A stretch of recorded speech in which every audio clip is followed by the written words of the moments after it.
practical person, that if we're at such loggerheads about an issue, that there may not be a consensus reached on something, and that's fine too. We come from different perspectives, different backgrounds, but I do encourage us to continue, and I know you will, continue to listen to each other to see if there's some common ground, some issues that we can sort out there. And I bring this up because school resource officers is maybe one of those topics where there's some folks that may feel, and our constituents that may feel that that they're not appropriate at all, and some of us and some of our constituents may feel that they're totally appropriate, doing an outstanding job in a variety of areas. And so with that, I want you to encourage you all to listen to each other. And if we're not totally swayed on going one direction or the other on those, and I'm not saying this in a negative sense, but on those extremes, then there's plenty of common ground in the middle that we can work on. And so I want to encourage you all with that. And so I want to turn it over to Jeff, if you will allow me to call you into service really quickly to kind of bring us up to date and to kind of lead us on what you have found. And I know, and I'm grateful for task force members that have sent information in for consumption as well. Jeff? Okay, thank you, Secretary Hooks. And yes, I just wanted to briefly remind everybody where we've been on this topic. We've already approved several recommendations here and put them on the screen, but just briefly summarize. One was for training for SROs and school employees about the proper role and use of SROs. That I think resonates with the idea of SROs not being involved in school disciplinary matters. The second one is a data collection recommendation. We've done those in a number of areas, but this one would collect data on exclusionary discipline and school-based referrals to the juvenile justice system and publish that data online. The third one was support for alternative avenues of addressing behavioral concerns beyond SRO involvement, more funding for nurses, counselors, psychologists, social workers, et cetera. The fourth was to double down on and enhance school justice partnerships with stronger memorandums of understanding. The fifth was to develop inclusive processes with input from the community on selecting people who are well suited to be SROs and then overseeing their work. And then the last two were supporting the recommendations in the state action plan for school safety, and then funding all school personnel in doing certain types of training that might prove helpful in diminishing the disproportional contact with the juvenile justice system. I also wanted to mention that Working Group 3 has passed a recommendation related to SROs that we should be aware of. And that's a recommendation that before a school-based petition initiated by an SRO can be accepted for filing in juvenile court, a school administrator or social worker would also need to sign the petition. That's obviously designed to kind of have a check or balance on the process of initiating a referral to juvenile court. So that's where we're at in terms of the question that folks have expressed some interest in revisiting of, are SROs overall good or bad for schools? Should they be taken out of schools altogether, or at least for certain grade levels? I circulated some of the research that I found on that, and I appreciate everybody who contributed suggestions for that list. I ultimately compiled the list with kind of a bias towards peer-reviewed and or federally funded data-driven studies.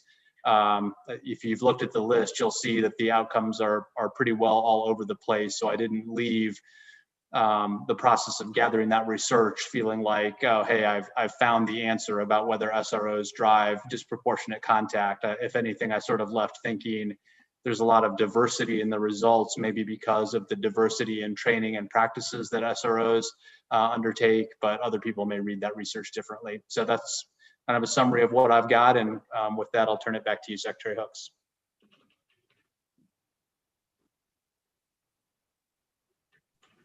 Thank you, Jeff. I appreciate it. It took me a minute to get off mute. So one of the things that I do take from this, of course, is what Jeff has said, and I think this is adequately captioned. Is kind of goes what we've kind of all felt, there's information out there that kind of cuts both ways. And individual municipalities, counties, what have you, and school systems make those decisions themselves. A couple of things I would put out for you is that the governor, the executive branch, does not control individual school systems.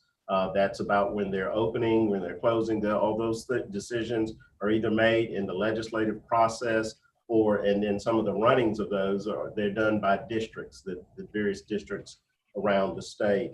Also, just so you all will know that, and this has not always been the case, and I'm not trying to do this to sway anybody one way or the other, but I'm just trying to, just for full education, is that this has not always been the case where people could get a petition rather easily for a juvenile, a law enforcement officer in particular, and get things moving. But now they have to go through that juvenile court counselor. So there's another protective measure in place. So and that juvenile court counselor is an employee of Department of Public Safety in juvenile justice.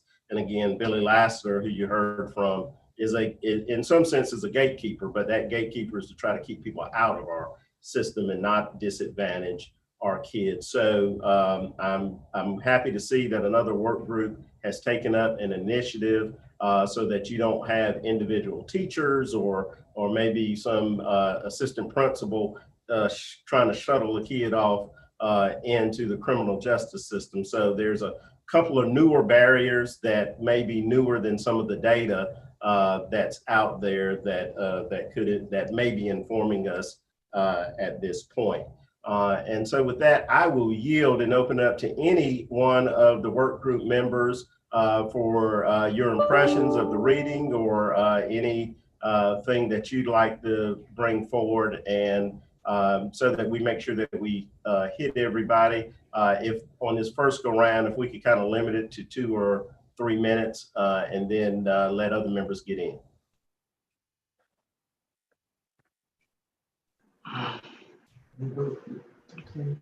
I'm on a call. Oh, yes. Oh, sorry. I'm happy to start. My son came down from his class, so got a little distracted. But so I obviously think this is a critical topic, and I'm really grateful for the opportunity to discuss it in more depth. I have looked through the research and talked to a lot of different folks, and there really is a very significant differences of opinions. One of the big questions I've had is the necessity or the to have or to not have school resource officers in elementary schools in particular, and have really seen sort of different opinions, different research on that, but also have gotten a very different sort of impression from folks within the African American community than I have from other individuals in the community. And I think that that's something that I certainly take very seriously, given the role of this task force. One of the things I've been thinking about is that schools are education environments and places where we really need to be thinking through sort of why police are in the schools. How is that a positive? How is that potentially a negative? What is the impact? And then what are the impacts on certain populations? I certainly represent and advocate on behalf of people with disabilities, and certainly children with autism are often disproportionately impacted, in addition to people of color, in getting involved in juvenile justice, getting additional discipline. Sometimes, the special education rules help with that. Sometimes they don't.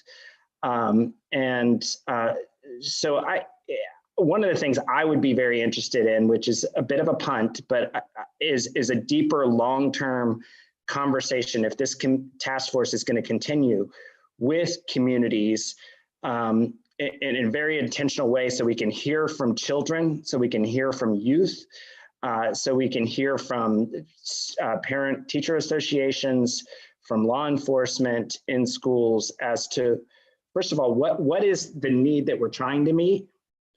And how is having law enforcement going to meet that need versus how is other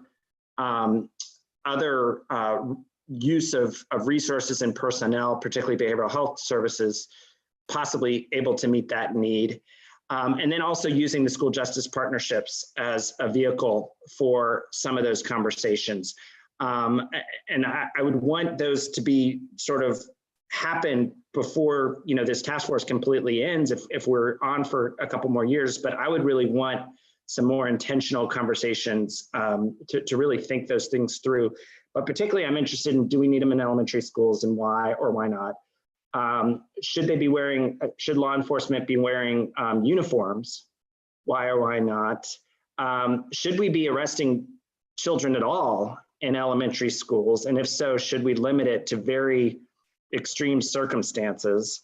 And then, you know, that conversation needs to go upward to the same questions in middle school and high school, where I think there's going to be a lot of sense of more of a need, but why, and how can we make sure that schools ultimately are places where kids are learning and not just being sort of punished or excluded, and exclusion being sort of the biggest sort of thing that we want to work against. Just some last things I'd say is, I'm also very interested in North Carolina data and local data, and making sure, as we push out our data recommendation around schools and juvenile courts, that we're using that to really be thinking about the role of law enforcement within the schools, but also the understanding of administrators, because I think part of this is always going to be local school districts have their own sort of ability to make decisions, and principals and superintendents have a ton of power. And so the role of law enforcement is often going to be sort of skewed by that. But then there's also the reality that parents and youth themselves, if something difficult that is criminal has happened and they're victims of that, then they're going to have a real desire and interest in something happening. And so how do we ensure that we're at least responding to those needs, but in a productive, constructive, forward-thinking way? And I apologize that those aren't really clear recommendations, but my overall thinking is that we need to bring this conversation to the community in a really intentional way. Thank you, sir. No need to apologize, because even if they're not the specific recommendations, they lay an excellent foundation for the discussion. I invite any other task force members to speak up. Mr. Secretary. Yes, sir, Chief. Good afternoon, everyone. I think, as you all know, I'm very much a proponent of the School Resource Officer Program for a number of reasons. First and foremost, overall safety and security of the school campus. If we were to have, so for example, our high schools have upwards of 3,000 people on campus at any given time. And these aren't the largest high schools in the state by any means. We would not have a municipality in the state of North Carolina with 3,000 people that did not have police protection. It wouldn't happen. You've got 3,000 people in a concentrated area, and the service provided by law enforcement is so much more than enforcement. Matter of fact, that's a small part of what we do, and it's a smaller part of what we do in a school. All of the other things, I won't go into them again because we've talked about this, but I agree that more research maybe should be done specific to North Carolina. We should not look at other states, because we've got some states that are getting rid of the program completely by legislation, and we've got other states that are mandating SROs in every school by legislation. So they have very different perspectives, and we need to see what our perspective is here. I wish each of you could shadow an effective school resource officer for a day, and you would see the value of that officer and that program. And that assumes a couple things. First of all, that there is a good MOU. There is a good policy on what the SRO does and does not do. There is a good relationship with the school administration, and that the principal and the administrative side of the school handles discipline, not the SRO. And there is a good school justice partnership in place to work through all these issues. Then when you select the proper SRO, you train them, you put them in the right place, all those things we've talked about, you will see a fully effective program. And I hope that you could do that. And actually, I will offer that once we get to a normalcy in our schools, and if you would want to come and see one of our Apex officers, I will make that offer. One of the pieces that I think is either not fully understood or is minimized is the relationship. There is not a lot of enforcement. There's not a lot of kids getting arrested. And in elementary schools, I'd be surprised if there's ever an arrest. Because just the way the laws are structured, that doesn't necessarily happen. What you see is officers building relationship. What you see is officers helping students and faculty and staff and families problem solve. What you will see is things that is positive around the officer and that community and the individuals that make it up, that you won't see anywhere else. And we have been told in many cases, the only positive interaction someone's having with a police officer is his or her SRO in school. Now, that's sad because that should happen with every police officer, but we understand it doesn't. But that they have a positive influence is very important. And I told you before, there are many, many, many police officers today who became police officers because of the model of their SRO. So further research, certainly, but I think we need to look at the value add, put in the proper oversight, controls, protocols, whatever else ensures it's an effective program. But I would be careful to throw out a program that has so many benefits just because of some very valid concerns about school law enforcement, where we can fix those in other ways. Thank you. All right, thank you, Chief. I invite and encourage any other task force member to lend your perspective and thoughts. Good afternoon, Secretary Hooks. I'm sorry, was Sorry there for my delay. Oh, I'm sorry. I want to hear what you have to say first, Ms. Maxwell. Thank you, Attorney General. I heard what you said, Chief Letney, and I knew that you would be a proponent supporting this, but you have to look at it through my eyes. I'm not law enforcement. I'm an African-American female mother and grandmother whose children or grandchildren have had adverse experiences with SROs. I've had one roll her eyes at me. I wanted to just take them right on out. I didn't even call the sheriff. I'll deal with her another day. So when you're saying effective and being promising, that doesn't always happen. And if you look at the school justice partnership, one of the things that we're asking as in the Hanover NAACP and across wide is that there's an elimination of suspensions of elementary children, which sometimes is exacerbated. And you're saying have SROs within the school. I realized there was Columbine, there was Sandy Hook, and those were the reasons why there was the escalation of this. But we also have to realize that I had to drive and call 4 schools to find a school social worker, but I could see one of Sheriff Ingram's cars at every school. And as we go back into the school, as you said, in this post-COVID times, there's going to be more of a need for more social workers, more nurses, and more psychologists to deal with the trauma of these children who have been impacted economically and physically from COVID. So we need to look at funding.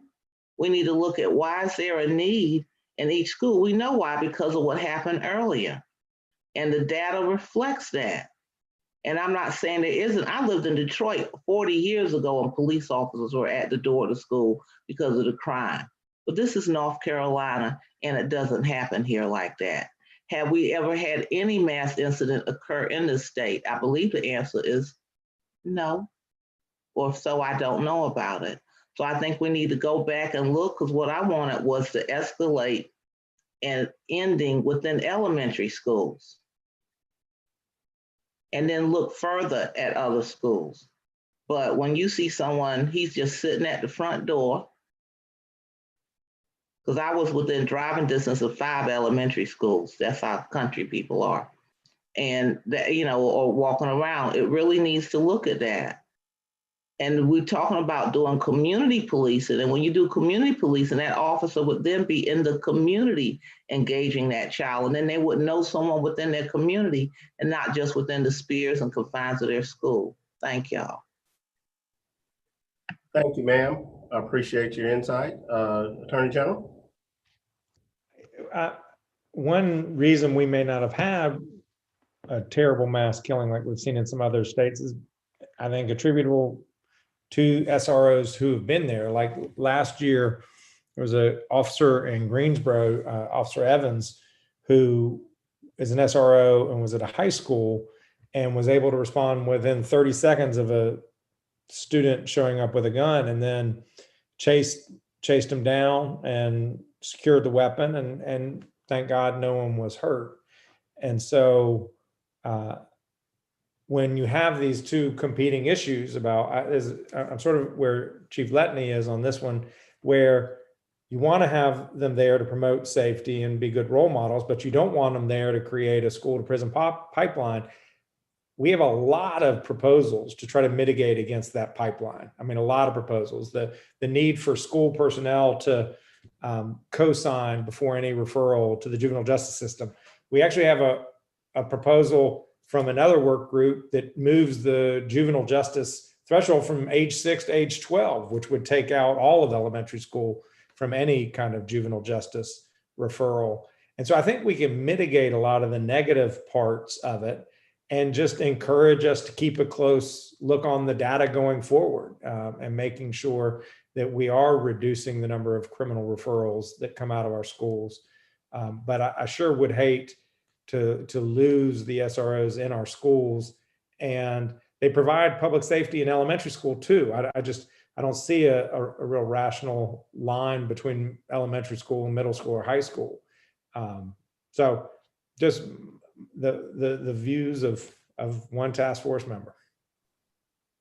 Thank you, Attorney General. The Attorney General accurately hit on some things that I was aware that the larger task force has taken up, and in my regular role of the Secretary of Department of Public Safety, I am embracing the concept of not having those children elementary school age going into the juvenile justice system. It's supported by my Deputy Secretary, Billy Lassiter, as well. So there's some impetus for this. I can't guarantee what a legislative body will actually legislate, but I can tell you what I support and where we stand firm at. I'm also, so that protective factor along with the administrator does at least help address those issues as well. I'm also reminded that that after the shooting in Stoneman Douglas, and we did a kind of a review of how things are in North Carolina and trying to make sure that the response is as quick as possible when you have an incident. And I opened up a forum in Greensboro, and I tend not to speak long in opening forums. It was about a 4.5 minute speech.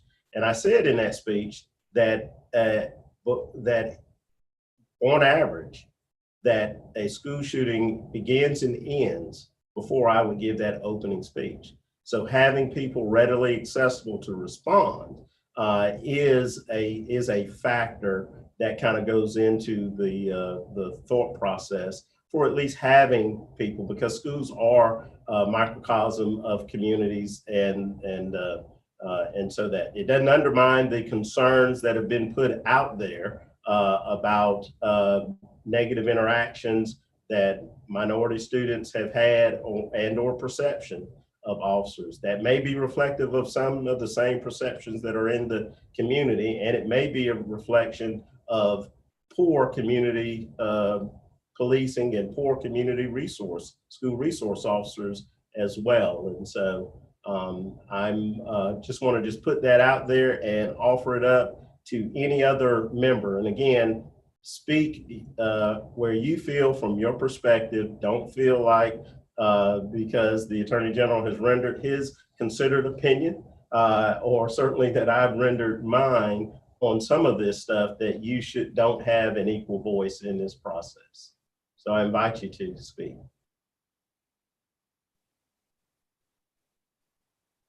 Hi, this is Angelica Wind. I apologize for running a little late. I mean, this is a really complex conversation. And I also want to say, and this is sentiment is really beyond the scope of this task force committee, but I also want to acknowledge that the necessity of having, think about this thought of where are we as a state, where are we as a nation, that and I know that it's been explained to me before that that's not the only primary reason that SRO officers are in elementary, middle, and high school. But the reality is, it seems that it's probably one of the bigger reasons of why they are, which is that there are individuals who have gone and committed atrocious crimes and at these schools, right? And that's a conversation much larger than this task force in terms of like gun control and reform. And yet at the same time is I've got to really ask is, do we really need SRO officers at the elementary schools? I would even be willing to say, okay, I understand maybe a little bit more at the middle school and the high school level, and perhaps the other group and what they're trying to accomplish may help in this. But for me, I think that I would advocate at least not having them in the elementary schools rather, or coming up, or at least giving each district or each school to be able to make their own decisions as to whether they want SRO officers in their schools or not. Because the reality is, we would hope that there's a change in culture around the proper use of SRO officers, but the reality is we really have to question of what the role of SRO officers are at the elementary school level. And is it worth the harm that is being done to POC children? Thank you, Ms. Nguyen. Appreciate your comments. The floor is still open. Mr. Secretary, I'll jump in and add my 2 cents from a few different perspectives. I'll start from one as a trainer. Doing the active shooter training a few years ago, we put after the Stoneman Douglas incident, we put our officers through what we call the solo response to an active shooter. And one of the things that we wanted to find out, and we searched and searched and searched, and what we found was a formula that broke it down for us with a majority or a formula of active shooter events taking place, type of weapon used, number of rounds fired, and then the victim count. And all those things plugged into this formula ended up with a number, and that number was 8 seconds. Once an active shooter shows up and decides to make people victims, about every 8 seconds, that active shooter is going to make a victim. Time matters. And so to put our most vulnerable, our young children, into a facility and then tell the world that they're unprotected, to me would be very reckless for us to even consider. And then I'll jump into another perspective as a parent of children who have been through public education since they were able to go to school. I would feel very uncomfortable sending my kids to a school that didn't have an SRO there, for that simple reason that I know that once the wolf shows up and starts to bite people, about every 8 seconds, he's going to make a victim. And so if we're asking officers to drive across the county, and some of these jurisdictions have very few resources, and we're talking 10 or 15-minute response times to a location where somebody has shown up to make people victims, we're really putting our youngest and our most vulnerable at a huge disadvantage. And then I'll say this, there's thousands of kids that go through public education. And for us to even think that we've heard from a majority, I think is very naive. And so we have to look at when we get to the middle school and the high school level. And I've been in these schools and I filled in when SROs weren't available or when the situation called for more officers to show up. And I've heard students tell us how they would not go to the lunchroom on the days that the SRO wasn't there. And I've heard students talk about how the school would be under gang control if there wasn't a law enforcement presence there. And although there are numbers and ways to gauge the disproportionate impact, one of the things I think we have to keep in at least in the back of our minds is the impact of, number one, the victim. Is there research out there to tell us what victims of school violence want to say about having SROs in school? And if so, we need to look at it and consider that. But also the things that we can't gauge. The students who are not as popular or who are not as outgoing, are they, when you look into the eyes of those students and they tell you straight to your face, I wouldn't go to this cafeteria if that SRO's office wasn't right there because it's too dangerous. I don't walk down the hall on the days that the SRO is not at school. So there to have a conversation about the relativity of SROs in high schools and middle schools and even elementary schools is a conversation I think that society has already answered that question for us. They have to be there. How we use them is the key that I think we need to be focusing on. And it's pretty simple. The fix of that is easy, and it's called subject matter. We reduce the subject matter in which our SROs get involved in as it pertains to petty crimes at school. Sure, we give them the subject matter jurisdiction on the heinous crimes and the most violent crimes. But when it comes to Johnny's cell phone or Susie's car keys, we let somebody else handle that, meaning the school administration. So we reduce their subject matter, but we keep them in place for the protective and for those who are the most vulnerable. Thank you, Sergeant Garden. I think, Mr. Pittman, that leaves you as the one task force member that's here, and I certainly want to make sure that I give you voice and anybody else if I've missed anybody. Yes, good evening, everybody. So I've been doing quite a bit of research surrounding SROs, and my concern particularly is SROs in middle schools. If we look at half of the referrals of those in the juvenile justice system, I'm pretty sure we see a significant issue of this stemming from SROs and school referrals. And so, Mr. Gardner, you made a great point of, what happened when the wolf shows up in a timely manner and response. But in the same time you said it, the same thought popped in my mind. What happened when the wolf is the SRO? And they might be preying on the most marginalized and the most malleable community. And not to say that happened on a regular basis, or to say that it's happening right here in the state of North Carolina, but statistic wise, this is what we're seeing, and this is what concerns me. And so this leads me at the point of saying, I don't want SROs in elementary schools, but how at the same token do we keep the most unprotected community safe? And the only alternatives I could think of was to increase counselors, to increase safety measures, to even get access into these different facilities that will stop that on the brink. Now, to say to have law enforcement go all the way back across town to their precinct, no. Should we keep them in a close vicinity to respond in that immediate time? Yes. To say that a law enforcement presence has deterred some school shootings, they actually didn't.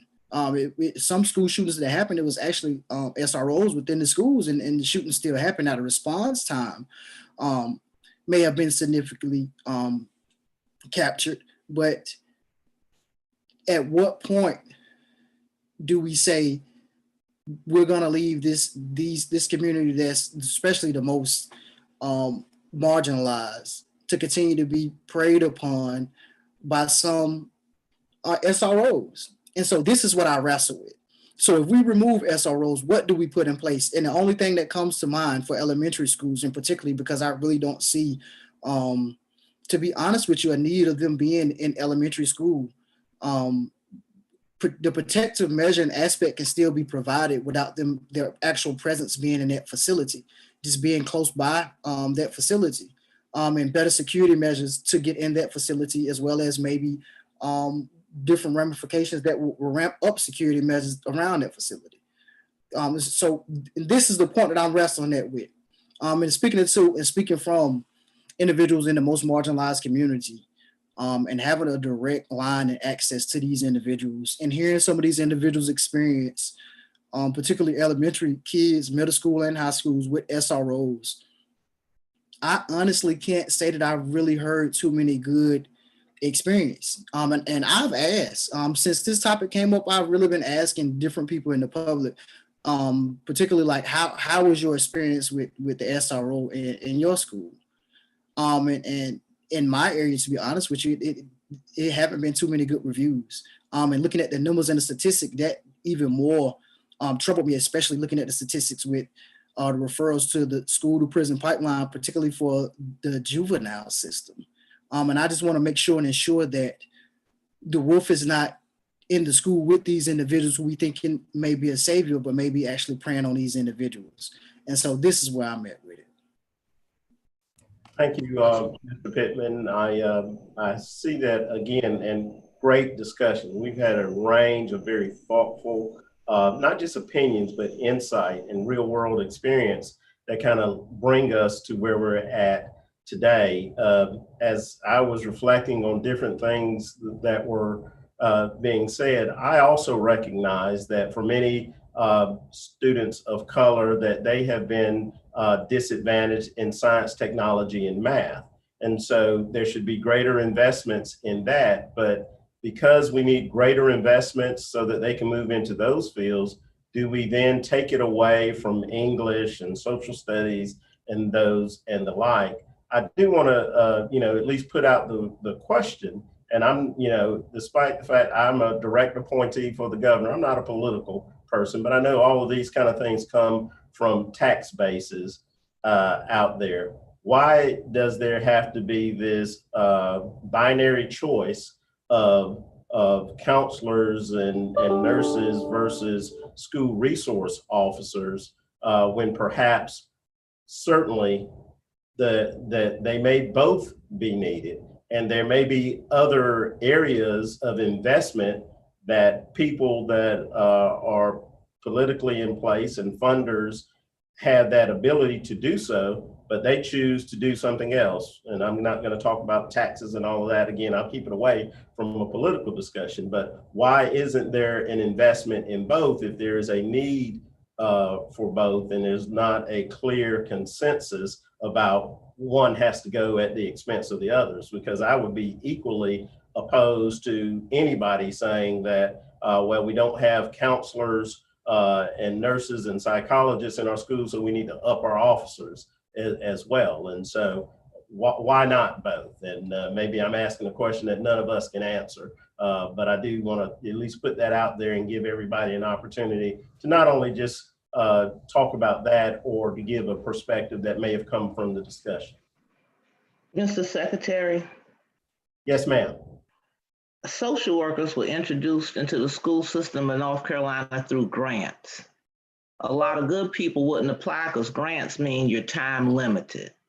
But as we see by the research and the funding was given through the state legislature in some instances from what I read to pay for school resource officers, not just at a local level. Correct me if I'm wrong. So therefore it's a funding issue also, and it's a recognition of a profession issue.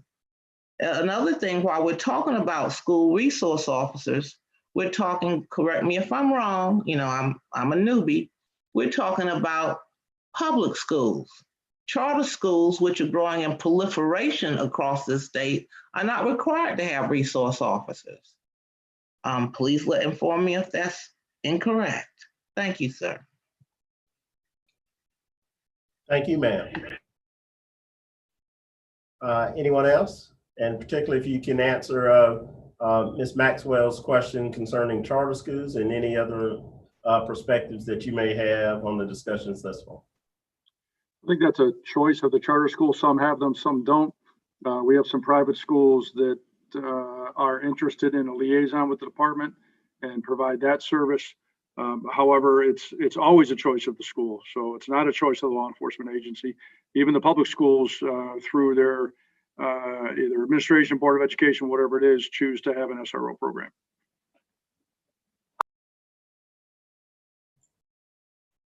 Thank you, Chief.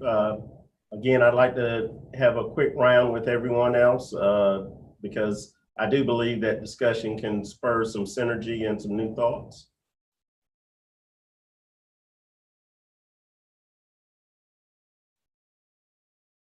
All right, I don't see anybody with anything at this time, so I'll open it up to our staff that's on. That includes Jeff Welty, Craig Sabin. I see Jasmine has joined us as well as, and Jock is here, and Attorney General is still online with us. So I would certainly welcome your input into this great discussion.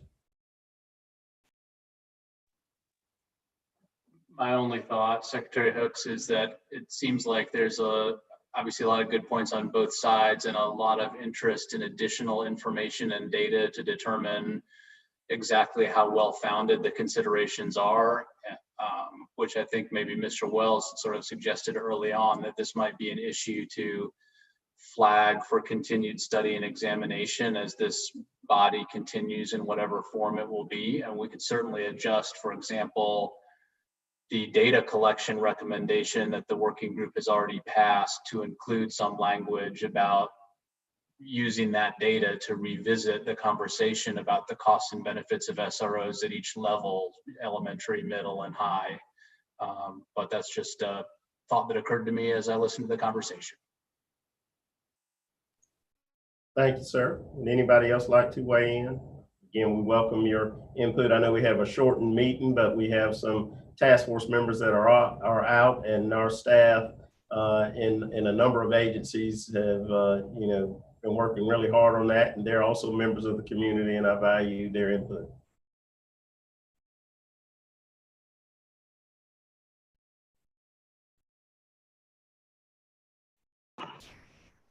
Yeah, I mean, I would be interested in working with Mr. Welty on some type of recommendation to put forward for y'all. I'm happy for you to start it, Jeff, if you want. But just on some sort of longer term research, but also conversation, it would have to really be thoughtfully done, but and maybe even survey. I mean, I just, we're hearing from what I sort of have heard informally just from folks I've asked, which is different experiences and perspectives that really range, and I think some of that is just a reality of having a system that has lots and lots of different school districts and lots of schools and lots of different law enforcement. But there is definitely a pattern where I think there is a different impression from communities of color, children of color, parents who are raising this issue, who are concerned about it. And I just continue to think schools are places where we should be really thoughtful.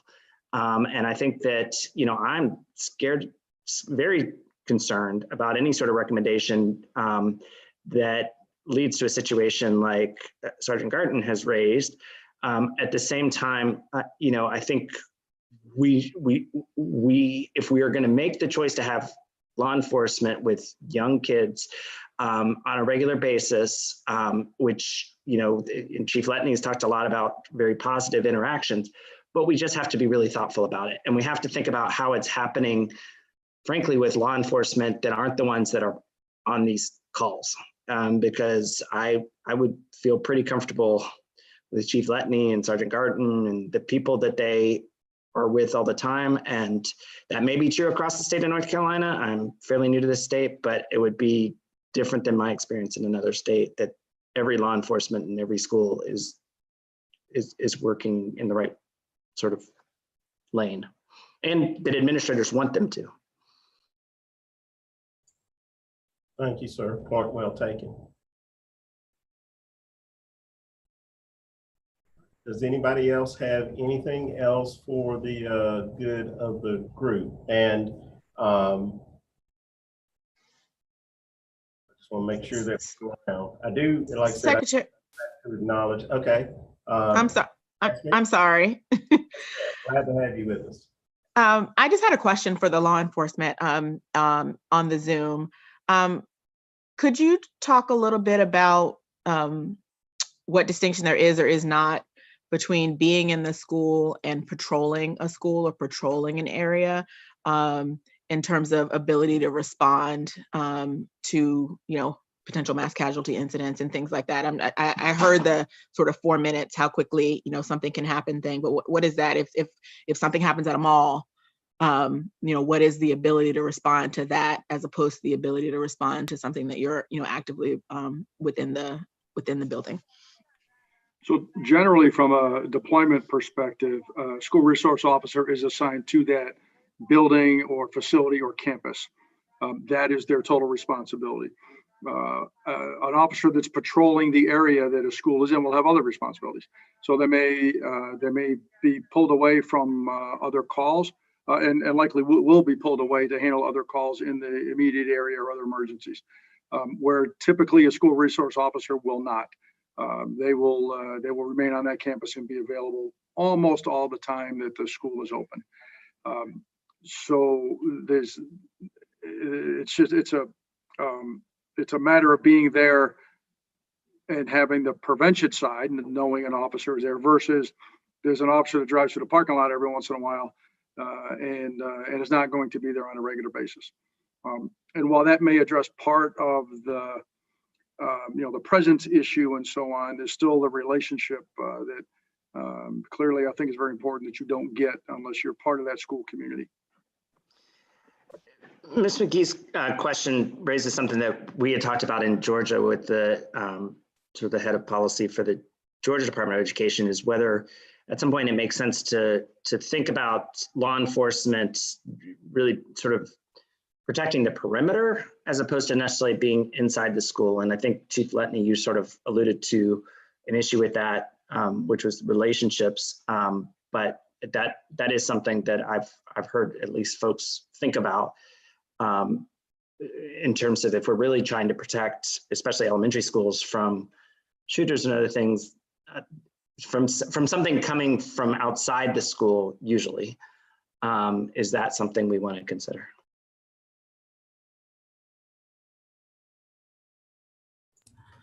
I don't think we can have a conversation about the necessity of SROs in the school buildings without addressing the number one factor being behavior.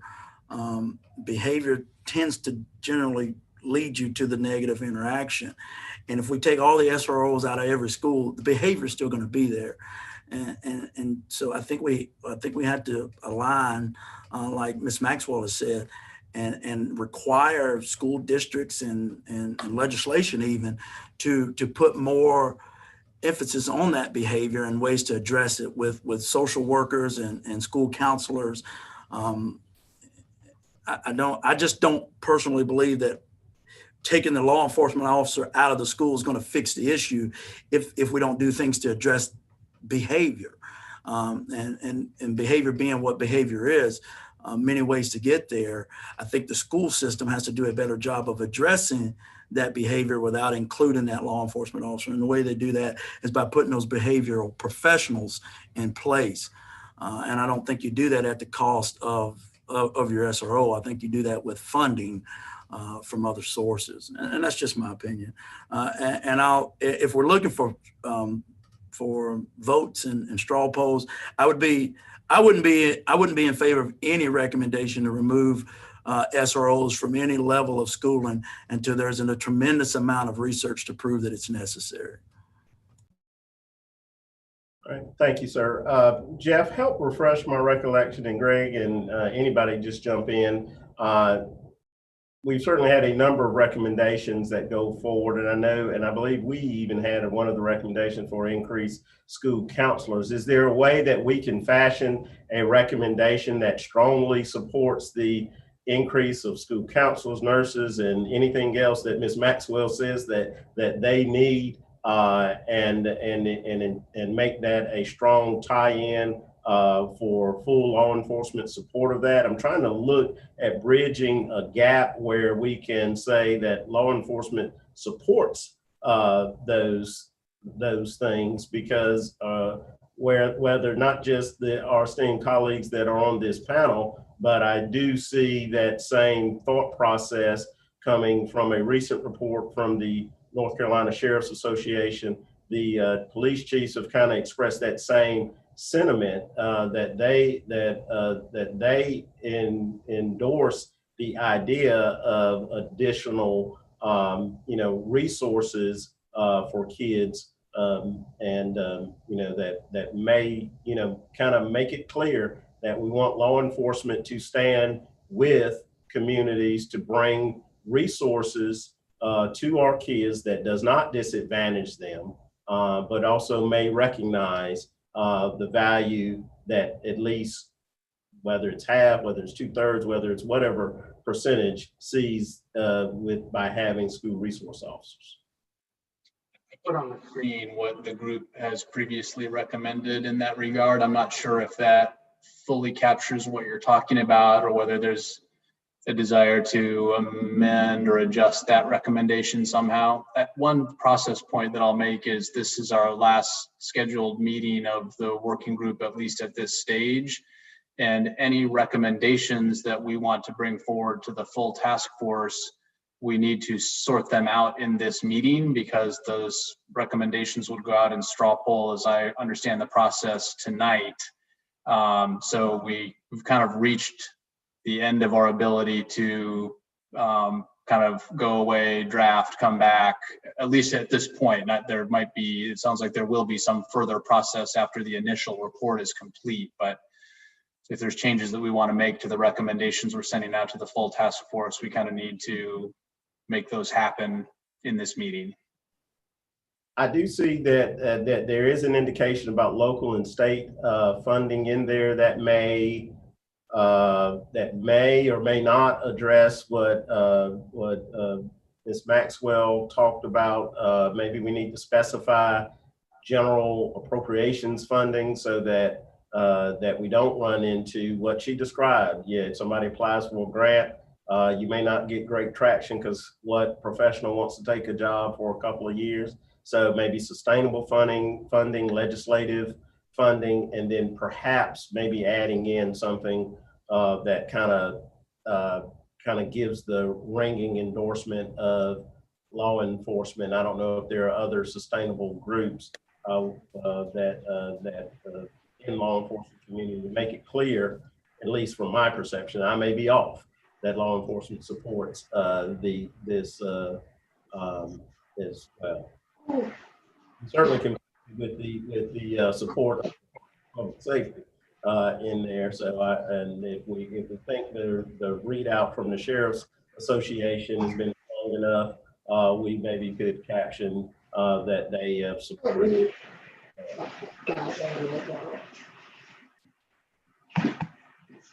Thank you, Secretary Hooks. And I think I need to put a disclaimer in at this time. I am a board member of North Carolina Child. Me. Thank you for that service as well. Mr. Secretary, I think law enforcement certainly would support the addition of other professionals, school-based, that can help students in whatever way necessary.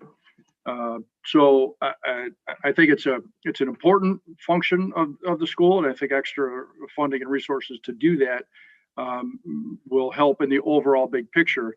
I don't think it's an either or, an SRO or a school social worker. I think they both have their roles, and when they're both operating as effectively as part of that school community, then we will have a reduction in all those negative outcomes that we're trying to achieve.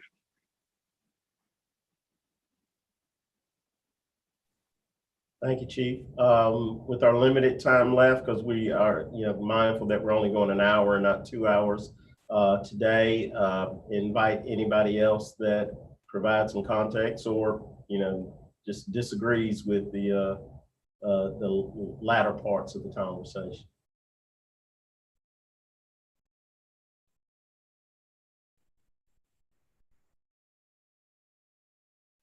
Do you see anything that's highlighted there that could be strengthened by adding sustainable legislative funding, or adding something that, of course, I can't speak for all of law enforcement, and are even as much as I wish they could, our law enforcement on the group can't speak for everybody. But is there something that we can kind of try to craft and put into that, or perhaps we could send it to our staff leads if they can come up with something in the next couple of hours and send it out, just a narrow revision that we could either gravitate to or leave it as it is.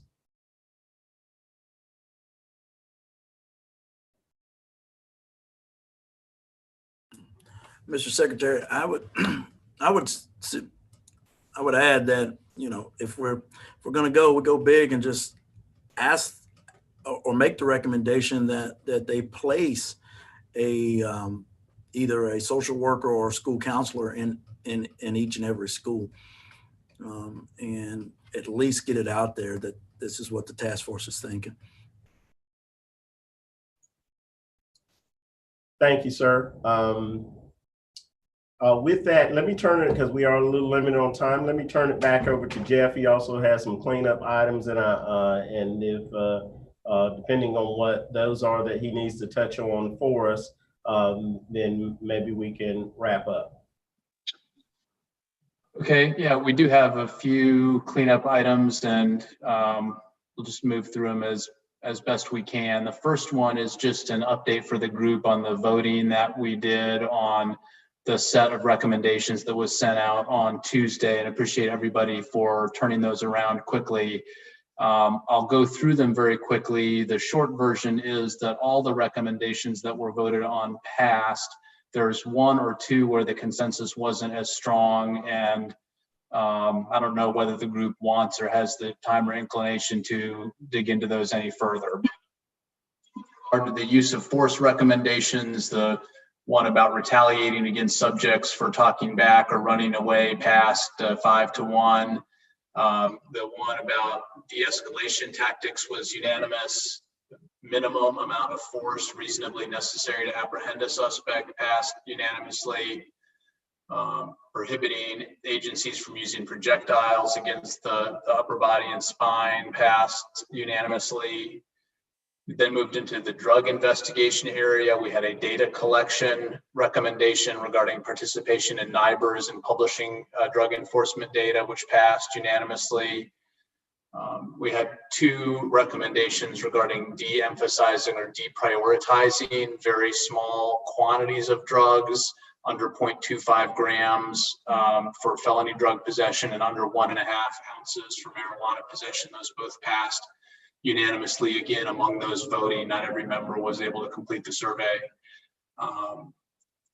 We had the declaration recommendation about substance use addiction being a public health crisis, which passed unanimously. One that, if there's time, I think the group might consider spending a little bit more time on was the recommendation regarding decreasing over-policing of neighborhoods suspected of being drug areas. It passed with only 4 members voting, 3-1. We did not have very strong consensus on our prior preliminary survey on this, and there were a couple of comments suggesting rewording or more context might be needed. I went ahead and included a staff suggestion there because it occurred to me in thinking about the conversation that perhaps rather than using the term over-policing, which some objected to in our previous conversation, that what people really were talking about was having policing be objectively and data-driven, driven based on calls for service and verifiable reports of serious crimes as opposed to subjective perceptions about a neighborhood. I'll just keep going. We can come back to that or any other recommendation that the group wants to. The other recommendation that maybe was a less firm consensus was the funding opportunities for community organizations to ameliorate the harms of the war on drugs. At least one member abstained and another voted no and said that it wasn't clear enough what that meant. Our traffic investigations recommendations all passed. Traffic data collection passed unanimously. Focus on traffic safety as opposed to regulatory stops passed unanimously. And the written consent requirement passed 4-1 with one member expressing some reluctance about having written consent apply to all investigations because for some very serious crimes, it might limit the efficacy of law enforcement. The last recommendation that we voted on was community policing, the 7th recommendation there that we've been reworking, and the reworking appears to have galvanized support. It passed unanimously with no further comments. So we have a couple of other tiny cleanup items that we potentially could get to, but let me stop there and see if Secretary Hooks or anybody wants to weigh in or have further discussion there. And of course, this is just my thought as we're going through this. These are the first time that I'm seeing the results. But the way it strikes me is that, you know, how many task force members do we have? 8 on our working group? All right, with 8 working group members, and I do know that, you know, things call various people away at various times, that anything that really passed, certainly 6-0, those are certain, you know, even if the 2 other people that didn't vote or didn't have that opportunity because they were out of pocket at that time, that wouldn't change the idea that it was pretty strong consensus. I'm certainly concerned about moving things forward that were only a 3 to whatever, or and even perhaps 4 to whatever. But I'll open it up to some of the thoughts about where how we have defined consensus or even a simple majority vote if all of the members because of scheduling conflicts couldn't get in to vote. So I would be reluctant to support moving those that had less than certainly 6 members saying yes, but perhaps 5 is that number or what have you. But I'd like to hear from the folks on this call about your thoughts on that. And of course, I'm getting the same immediate impressions from that as you are, but you may certainly have a different opinion.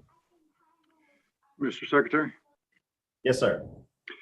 So I was not able to answer the survey. I've been in meetings all morning. I did just get to it, so I'm sure my my votes were not able to be included. And I voted no on most of them. And the reason why is many of them are, to me, seem to not be necessary. We already have laws that exist that address some of these topics very well. For example, using force against someone running away. Well, that's not legal. So I don't know why we need to state something that is already against the law when there's already, you know, other avenues, if that were to happen, that are much more effective than a recommendation. So, and I think also the way some of these are constructed is 3 or 4 or 5 recommendations built within one. And I know it's difficult to have, you know, one statement per, but some of them, you know, some things I would support, some things I wouldn't, and I'm sure others had probably the same reaction. And there are some that just need to be a little more defined, as was mentioned, the war on drugs. You know, the harm. What does that mean? The over policing. You know, what's the interpretation of that kind of thing. Thank you, Chief. Anyone else? Oh yes, this is Kerwin Pittman. I was checking to see if I was unmuted. Can y'all hear me? Yeah. Yep. Okay. All right, great. So particularly some of these recommendations, even though they are already into law, myself, I just wanted to ensure that this law was being followed. So I believe that a strong recommendation from us to further strengthen these already existing laws is much needed, because we know and understand that some laws on the book, but though they're not being followed. And so that's my take on that. So any push, continual push, in my opinion, will not be in vain, would only reinforce our stance, particularly on that particular issue, even if it's already law. And so another three that I emailed to everybody, and I'll follow back up and send it later for the emphasis of time, Jeff. And it was nothing more than three more. One was just more transparency on the SBI dashboard for the traffic stops. I remember the speaker saying that when you go to the SBI website and for the dashboard, it was very vague and very confusing. And so we can clean that up in particular, and the probable cause data collection. So when individuals say, well, I got this consent to search form, I think about the ramifications that come behind it, meaning in law enforcement standpoint. So they say, okay, well, if you're not gonna consent to sign this consent to search form, or you're not gonna sign this consent to search form, then I smell odor coming from your car. The smell is marijuana. So now this is probable cause for me to search your car. So step out the vehicle. And this happens on a daily basis. So we can have some type of database that kind of collect this, so we can kind of check and balance. I would say, to kind of see those officers who are just using the readily, I smell something. And I don't know if any of the recommendations already reflect this, but I would love to see a recommendation that reflects this, if not B. Thank you, sir. And I'll go ahead and speak to some of the issues. I think generally that I supported the idea of the written consent. A lot of professional agencies are using that. I did have somewhat of an issue on saying, entirely, in all cases. There are some dynamics that kind of come along with the human trafficking case and a child trafficking case, where it's a real-time life save. And sometimes those situations in talking to a suspect can be of such a degree that you need to gain that consent quickly, where there's a child that's actively being raped, sexually assaulted, or held in bondage and things like that.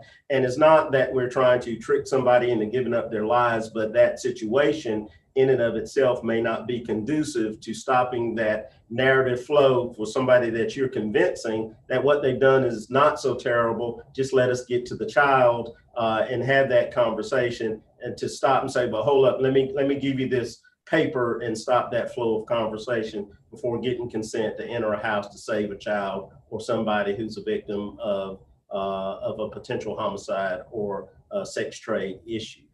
So that, that's not the day-to-day, that's not what we were trying to caption early on, but when we use definitive terms like all, those are some of the things that I want to guard against for unintended consequences for what an investigator may need for the most heinous of crimes.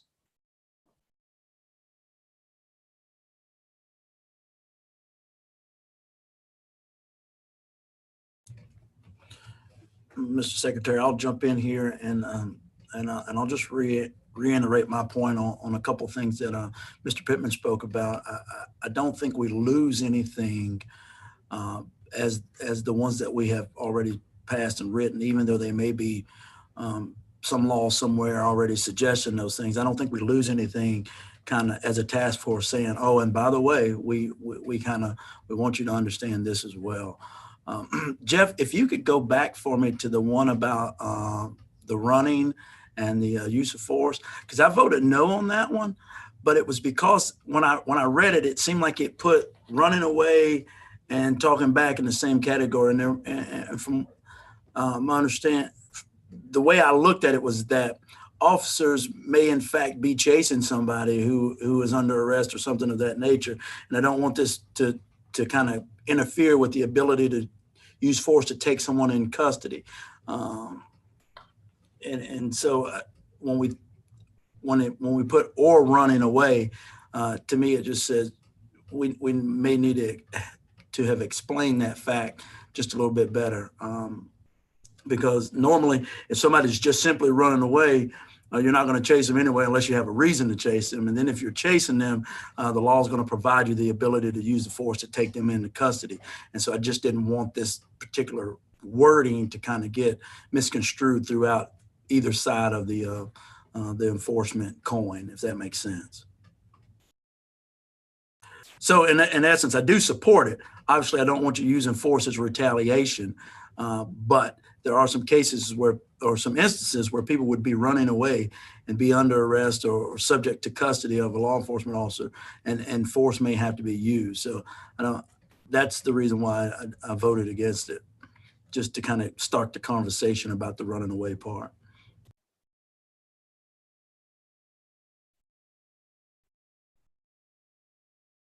Thank you, Chief. Thank you, Sergeant. Anyone else? All right.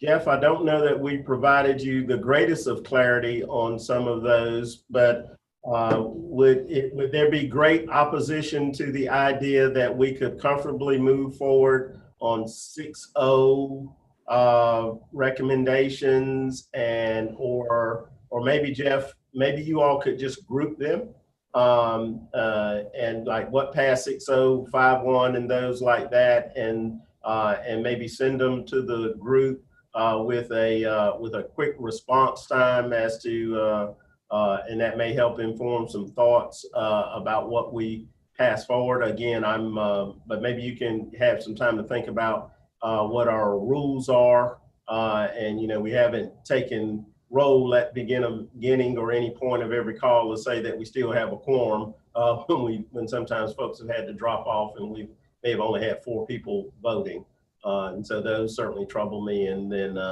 and 3 to whatever, but 3-0 or 3-1 certainly troubles me, and perhaps 4 is not enough either to say you got consensus, because potentially you could be 4-4.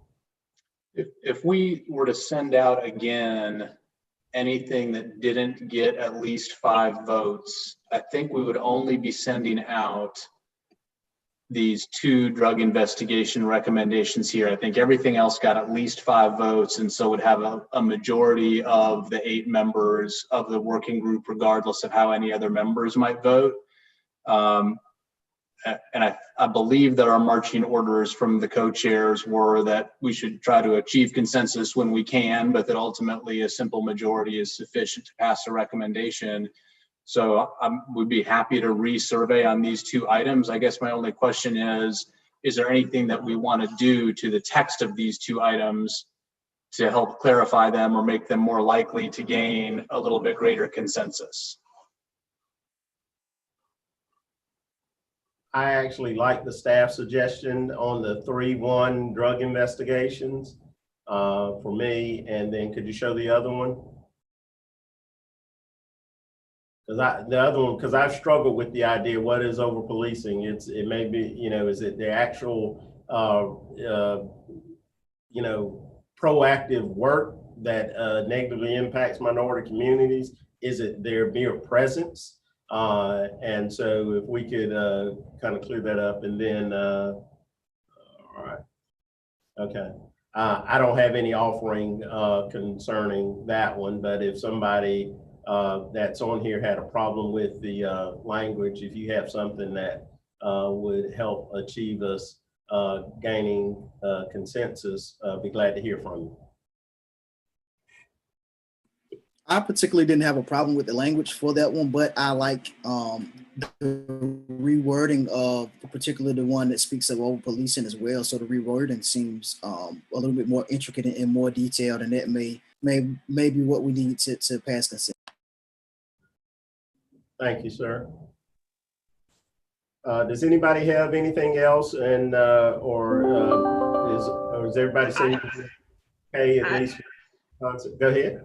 Hey, this is Tally. I put just a very rough recommendation, Jeff, in the chat. I don't know if you get a chance to see it, but on some sort of additional conversation around SROs. So I can email that to you. And I know you were thinking about or have been asked to put together a potential recommendation. So yes, so perhaps we could do this. I can take a look at that, and also these 2 items from drug investigations, and we can try to turn those 3 items around for a new survey that hopefully will get enough members to respond that we get a clear, majority or not on those 3 items. Would that get us more or less to the finish line on those topics? I think it would. And when we say the finish line for those that are here, we're talking about this finish line. There's still more work to come, and there's still opportunities. I would tend to agree. And if possible, whoever, at the time that the staff survey goes out, can somebody ring up each one of the task force members and make sure, because I know things happen, may not be on our email, so that we can make sure that we're responsive to you as well. I'm speaking out of my own guilt, not sometimes not just others not being able to weigh in or being taken away.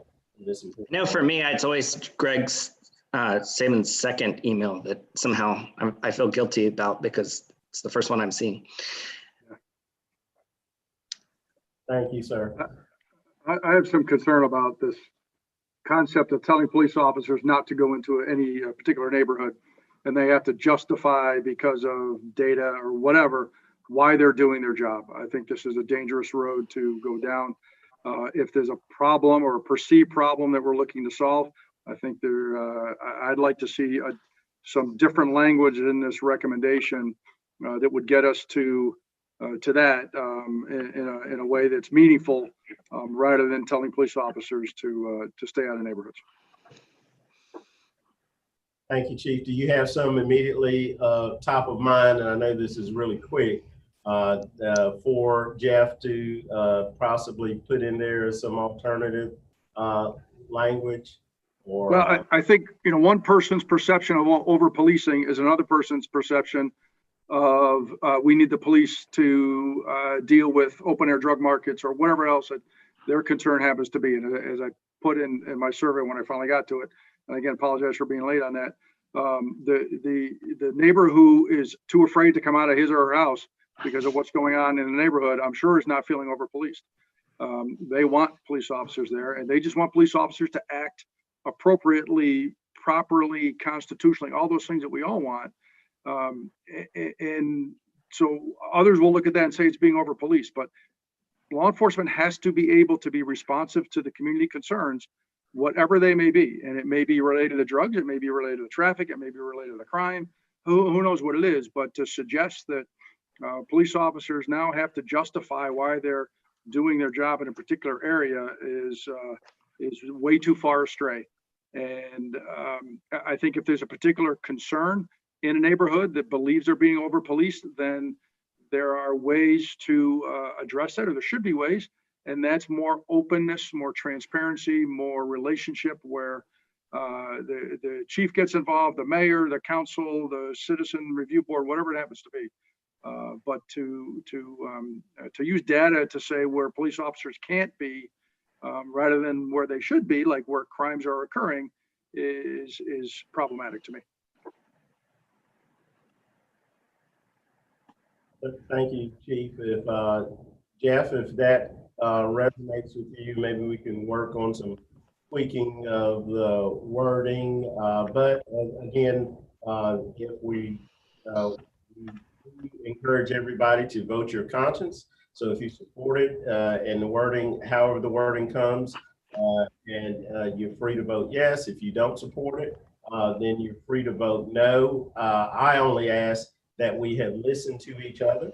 The points made by Mr. Pittman, Mr. Letney, Ms. Maxwell, Chief Garton, Mr. Wells, and Ms. Wynn, and really take those into account as you put your heart and your soul about making the recommendations as well. And so, because if we don't learn from each other and consider other people's opinion, we're not really doing the process any good. Secretary Hooks, if I could just close the loop really quickly on one other cleanup item, and I know we're way over time, but this one should be brief, I hope. We talked at our previous meeting about whether we should or shouldn't make a recommendation about small quantities of hard drugs being classified as misdemeanor offenses rather than felony offenses. That arose out of things Professor Kennedy talked with us about, as well as the lowest law enforcement priority recommendations.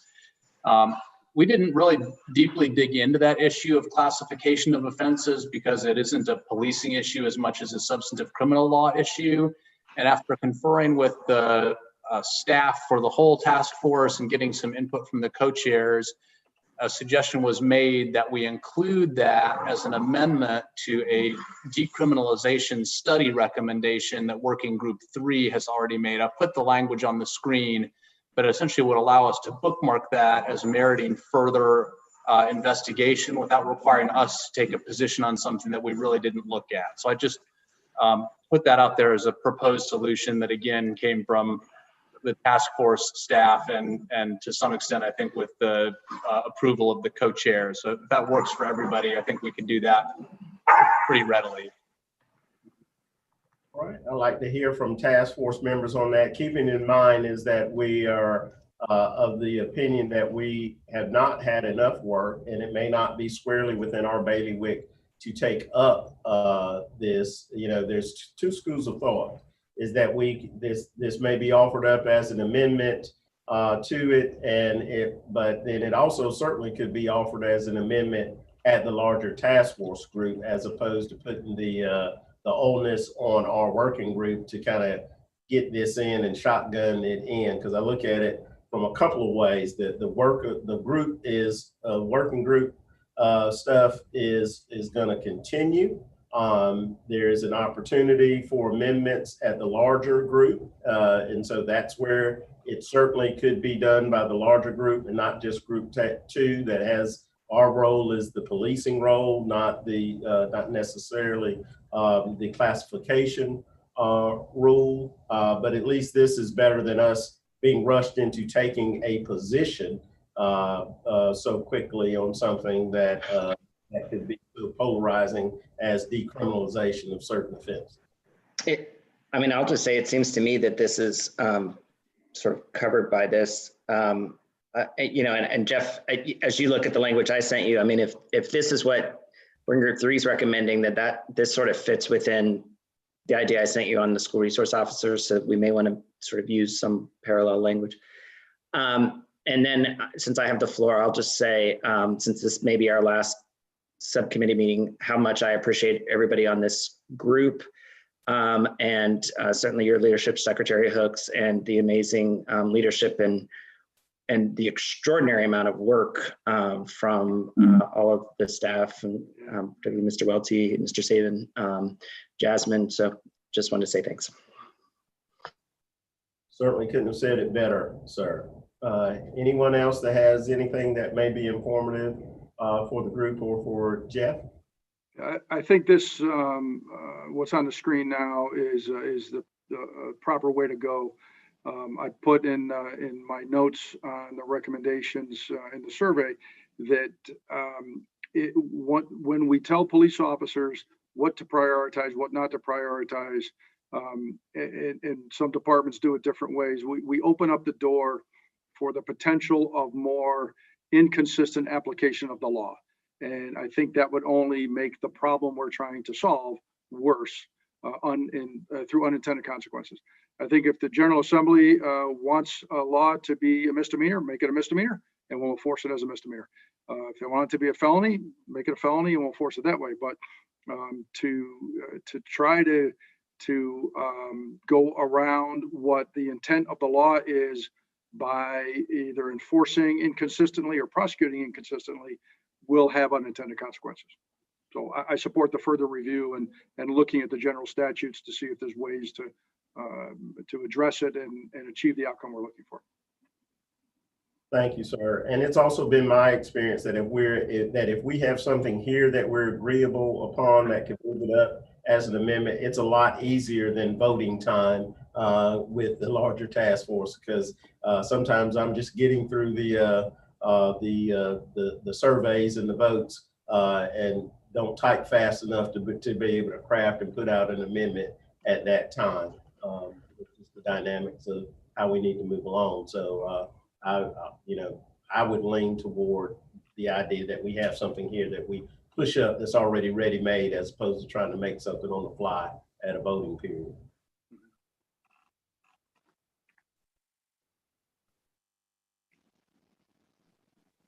All right. With the silence that I hear, I also want to express my deep appreciation for the work that's ongoing. This is, we have our first set of recommendations that will be due, as a working group into the larger task force, and the task force taking those recommendations further, and we'll vote on those. And please, please, please weigh in on those meetings too, because you still have that larger task force voice there.